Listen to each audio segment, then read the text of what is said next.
Hello കൂട്ടുകാരെ, 2 സവാളയും ഒരു 4 പച്ചമുളകും ഒരു പീസ് ഇഞ്ചിയും 3-4 വെളുത്തുള്ളിയും ഒരു തക്കാളിയും, പഴുത്ത തക്കാളിയും, കുറച്ച് കറിവേപ്പിലയുണ്ട്. പിന്നെ വേണ്ടത് കുറച്ച് പച്ചരിയാണ്. പച്ചരി സാമ്പാറിൻ്റെ ദാലും കൂടി ചേർത്ത് നന്നായിട്ട് കഴുകി വെച്ചു. എന്തിനാണെന്നോ, ഇതൊരു കിച്ചടി ഉണ്ടാക്കാനാണ്. കുക്കറിനകത്തേക്ക് കുറച്ച് വെളിച്ചെണ്ണ ഒഴിച്ചു കൊടുത്തു. ഇനി കടുക് നമുക്ക് താളിക്കേണ്ടതായിട്ടുണ്ട്. അതിനായിട്ട് നമുക്ക് വറ്റൽമുളകും കടുകും എല്ലാം കൂടി ചേർത്ത്, അതുപോലെ തന്നെ കറി മസാല കൂട്ടായിട്ടുള്ള പട്ട, ഗ്രാമ്പൂ, ബേ ലീഫ് ഇതെല്ലാം കൂടി ഇട്ട് കൊടുത്തിട്ട് നന്നായിട്ടൊന്ന് ഇളക്കി, ഇനി അരിഞ്ഞു വെച്ചിരിക്കുന്ന സവാളയും ഓരോന്നോരോന്നായിട്ട് നമുക്ക് ഇട്ട് കൊടുക്കണം. വെളുത്തുള്ളി ഇട്ട് കൊടുക്കണം. പിന്നെ ഇഞ്ചി, പച്ചമുളക് ഇതെല്ലാം ചേർത്ത് നന്നായിട്ട് വഴറ്റണം. പിന്നെ അവസാനം തക്കാളി കൂടി ഇട്ട് കൊടുത്ത് നന്നായിട്ട് വഴറ്റിയിട്ട് ഇനി പൊടികൾ നമുക്ക് ഇട്ട് കൊടുക്കേണ്ടതായിട്ടുണ്ട്. 2 ടേബിൾ സ്പൂണ് മല്ലിപ്പൊടി ഇട്ട് കൊടുത്തു.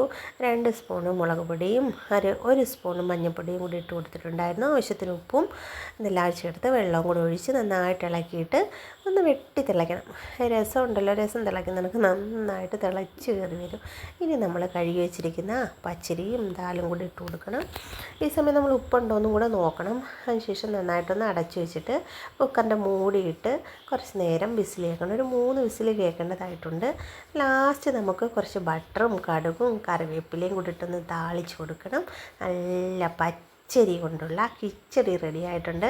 അതിനായിട്ട് ഞാൻ പപ്പടം, അവിയൽ, ഉപ്പുമാങ്ങ, അച്ചാർ ഇതൊക്കെ ഉണ്ടായിരുന്നു. നല്ല ടേസ്റ്റിയാണ്. എല്ലാവരും ഉണ്ടാക്കി നോക്കണം. ബായ്.